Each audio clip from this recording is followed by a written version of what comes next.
Oke, silahkan. Selamat siang. Assalamualaikum warahmatullahi wabarakatuh. Waalaikumsalam Waalaikumsalam warahmatullahi wabarakatuh. Kalian semoga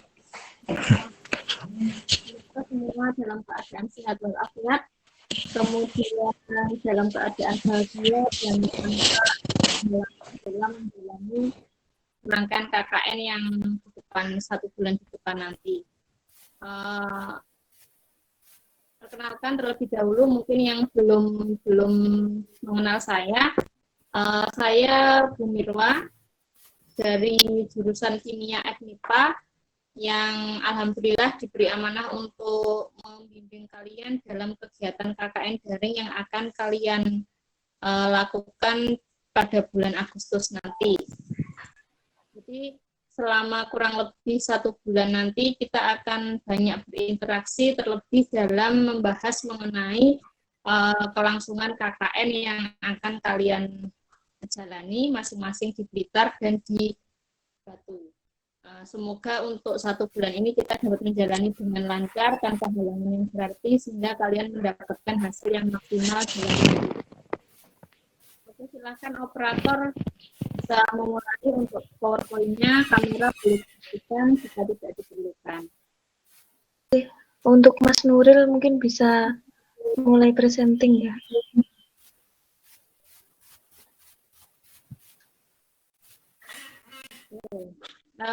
Nah ya baik. Sudah muncul ya semua? Saya belum Sudah bisa melihat? Ya, sudah. Bisa. Slideshow bisa ya, biar besar. Saya pakai handphone ini, laptop sedang nggak ready. Itu bisa diperbesar kok, Bu. Iya. Oke. Ya. Oke. Mula-mula saya perlu untuk mengetahui terlebih dahulu setidaknya untuk yang ketua dari Batu yang mana ini? Saya, Bu. Ahmad Zakaria ya. Iya. Ya, kemudian yang dari Blitar di mana posisinya? Bisa menyapa saya? Yang Blitar? Dari Blitar ada Mas Gelora, Bu. Halo, Mas Gelora. Oke, nggak apa-apa, kita lanjut dulu. Iya. Jadi saya perlu ulas sedikit, walaupun mungkin kalian sudah paham ya, atau sudah mendengar informasi sebelumnya bahwa KKN yang akan kalian jalani di gelombang 4 bulan Agustus nanti sedikit berbeda pengemasannya. Suara saya jelas ya? Jelas, Bu. Jelas, Bu.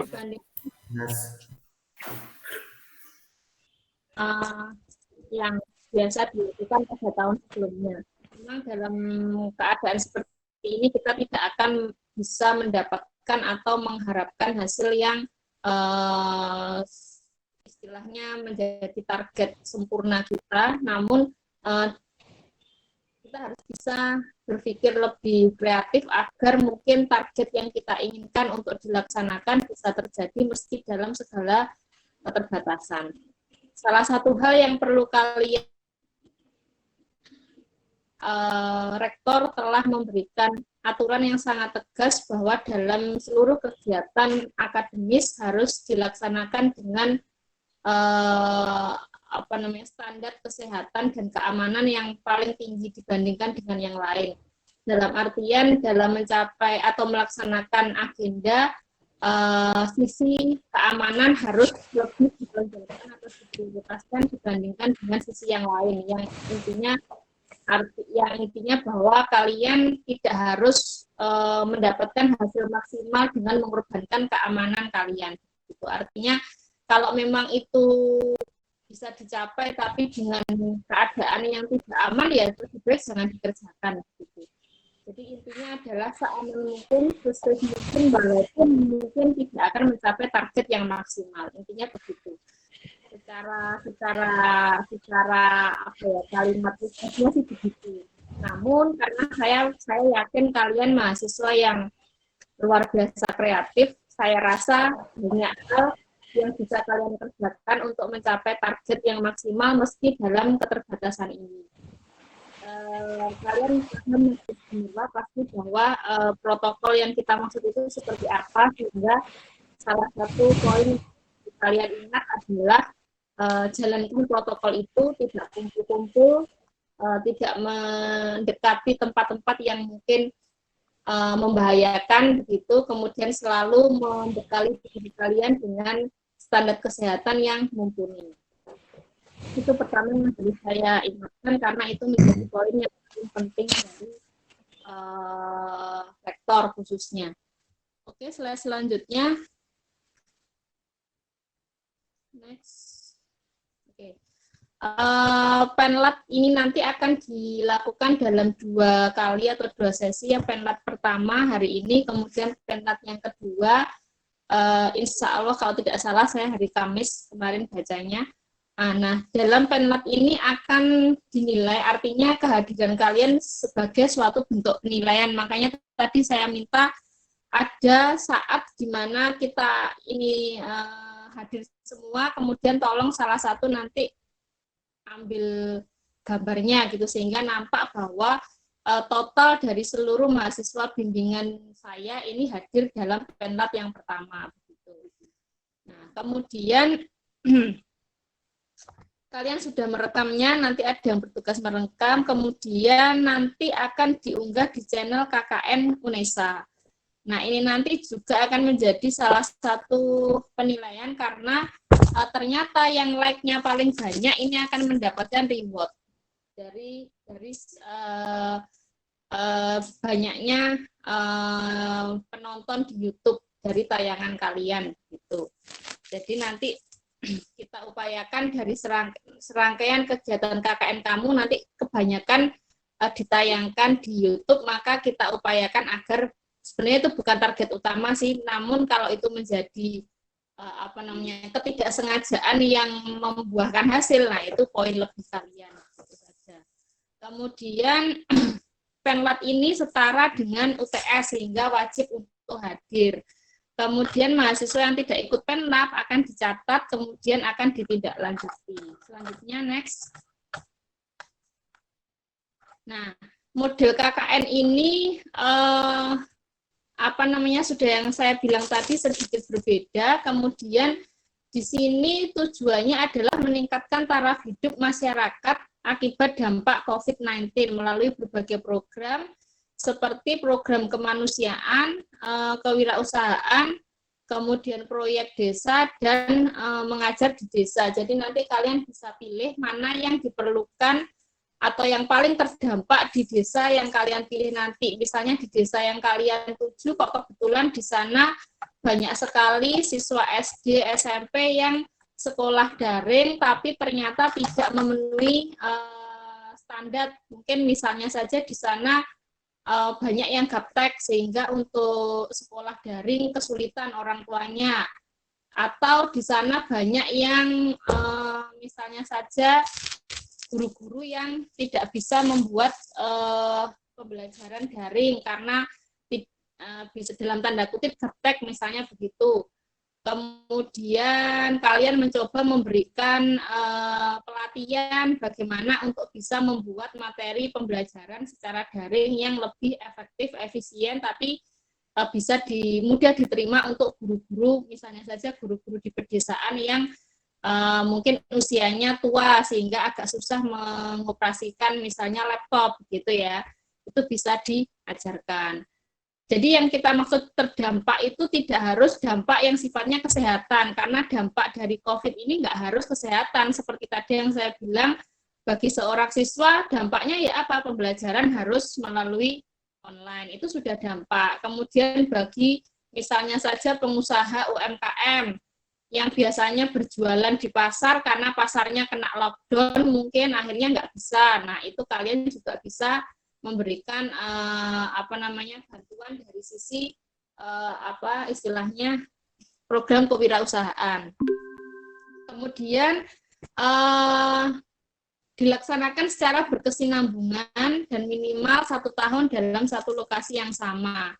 Jumlahnya juga merata dan seimbang. Jadi ini yang perlu saya bahas, yang kemarin mungkin belum dipahami bahwa saya kebetulan mendapatkan 2 kelompok di Batu dan di Blitar. Nah, ternyata setelah saya cari tahu yang di Blitar jumlahnya 18 orang. Namun tidak bisa dijadikan 2 kelompok karena harapannya memang satu kabupaten itu dalam satu bimbingan KKN satu kelompok, sehingga yang 18 orang dari kota Blitar ini, Kabupaten Blitar ini hanya bisa menjadi satu kelompok, nggak bisa di-split begitu. Nanti bisa kita bahas, saya lanjutkan dulu presentasinya. Next.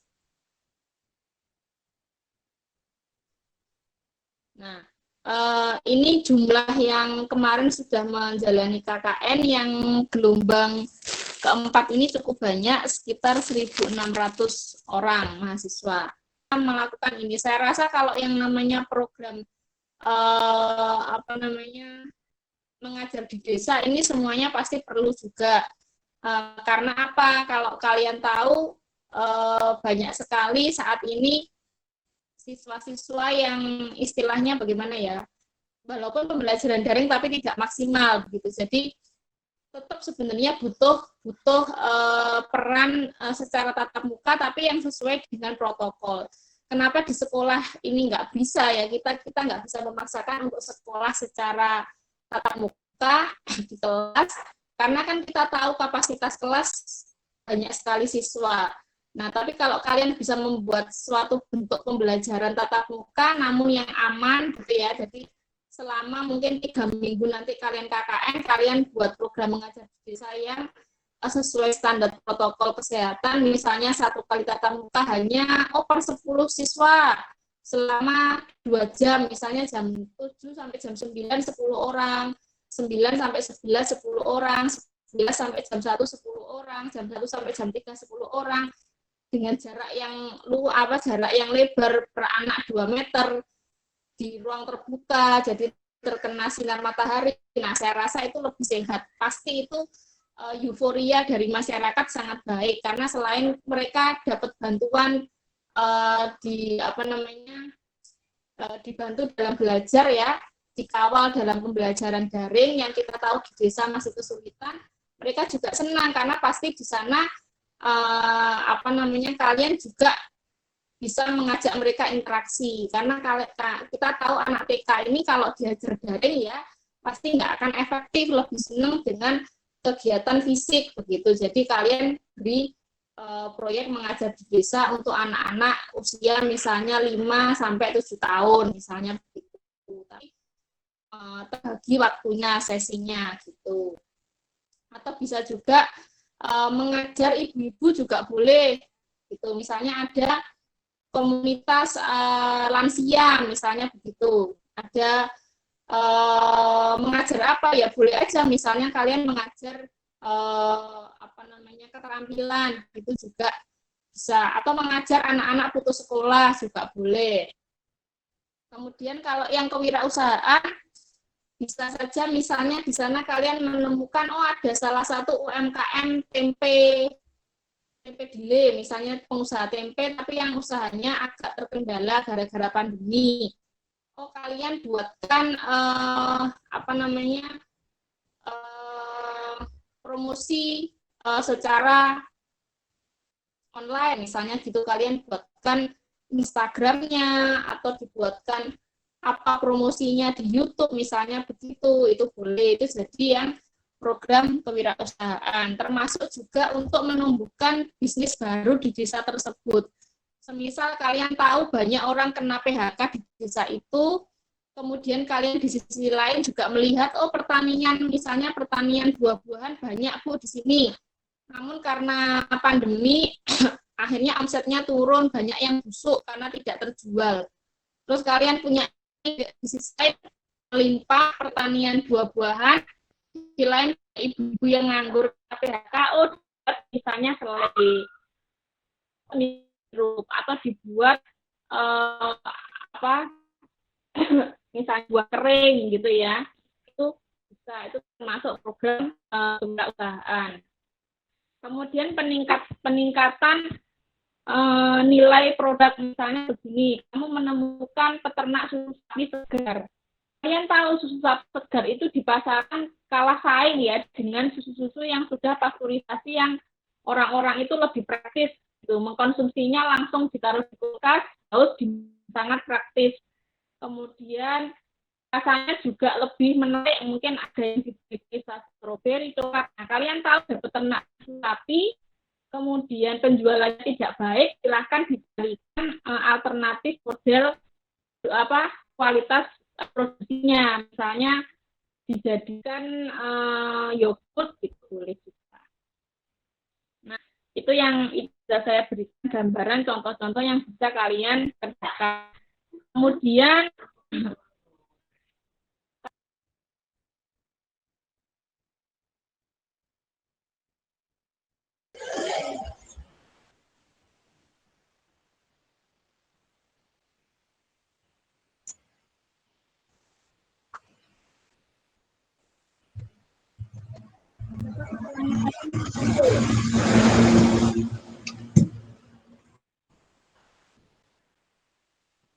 silakan kita diskusi aja nanti biar proposal kamu itu sudah paling enggak hari ini sudah kita bahas sedikit sehingga nanti penlab kedua sudah finish.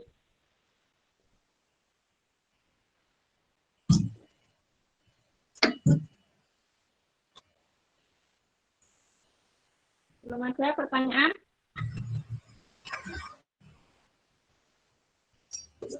Coba kalian yang ada pertanyaan silahkan sampaikan dulu aja, saya tak sambil nyari-nyari. Ini apa sudah terlihat, Bu? Ini sudah presenting lagi. Belum, gelap gulita. Belum. Kayaknya ini saya agak gangguan kok dari tadi keluar terus saya. Oh, gitu. Nggak apa-apa, silakan diskusi dulu aja. Biasanya ini nunggu baru 3 menit, 5 menit baru stabil.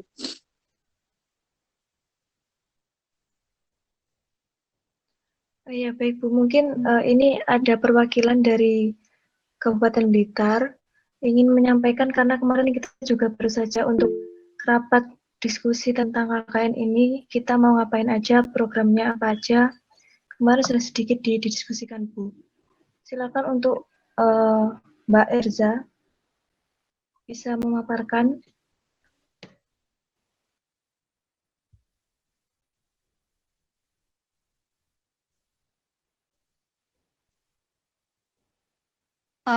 Iya Bu, ini saya Erza Rizky, mewakili Kabupaten Blitar.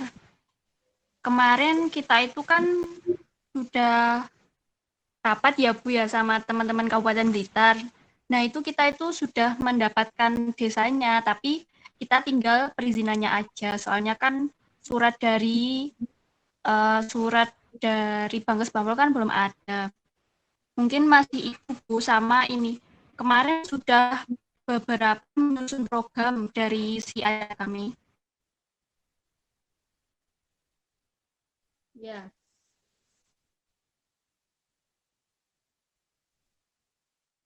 Halo? Halo? Bisa dilanjut, Mbak Erza? Ya. Oke.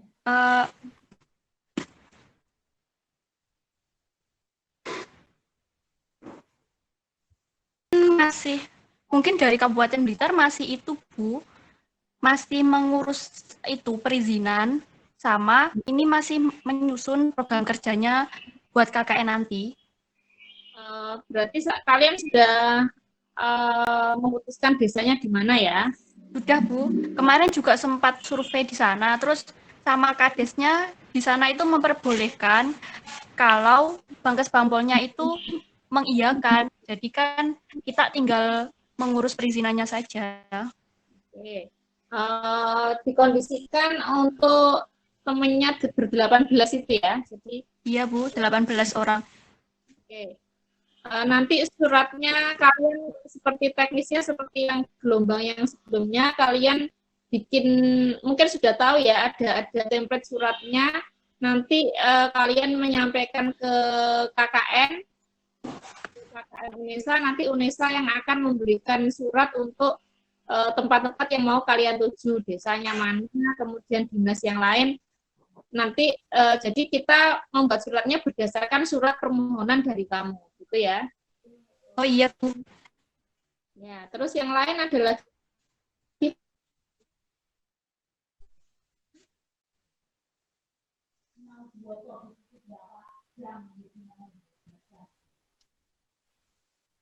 Mungkin bisa ditambah dari yang Kota Batu.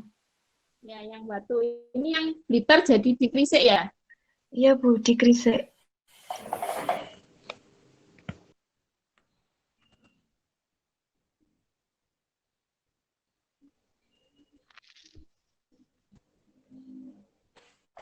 Lanjut, silakan yang mau menyampaikan unek-uneknya, yang lain mungkin ada pertanyaan. Iya, Bu. Ya, Bu. Ya, silakan.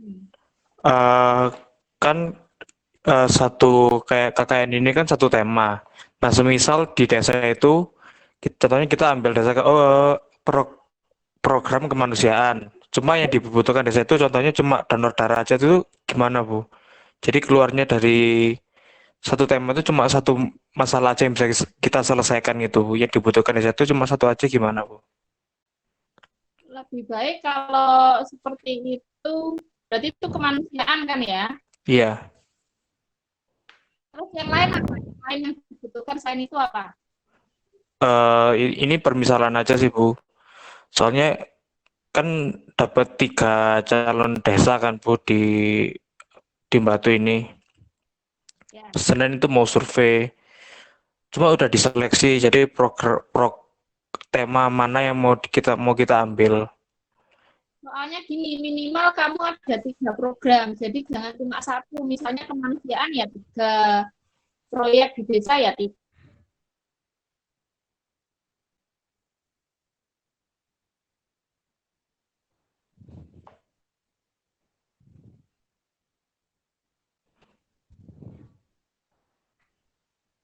Aduh, maaf. Itu ya, jadi harus satu tema 3 proyek, 3 program. Jadi nggak boleh cuma satu, kemanusiaan cuma donor darah, terus nanti apa namanya kewirausahaan, nggak boleh begitu. Sebenarnya bukan karena kita ini mau merepotkan kamu, enggak, malah kita tujuannya supaya nanti kamu gampang. Misalnya untuk membuat laporannya kan tema yang sama, membahasnya cuma satu bagian saja, bukan kemanusiaan gitu. Kemudian nanti yang satu hanya itu misalnya kayak di sana ada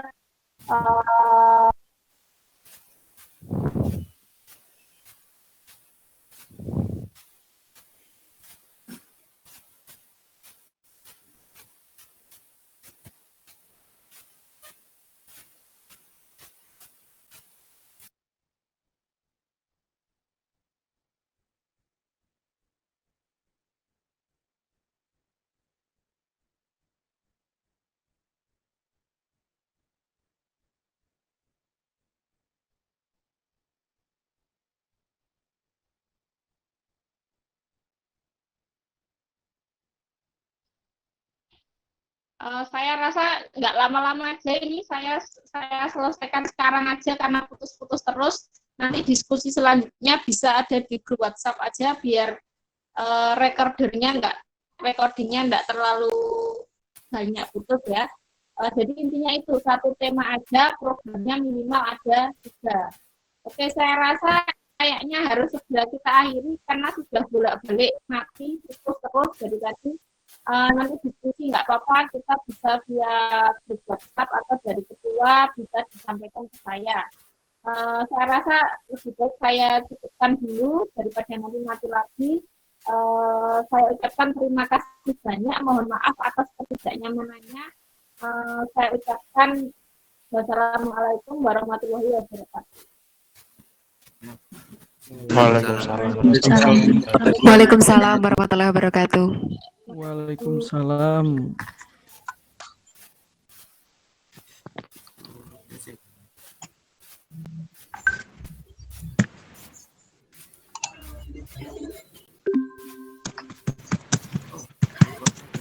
Hmm.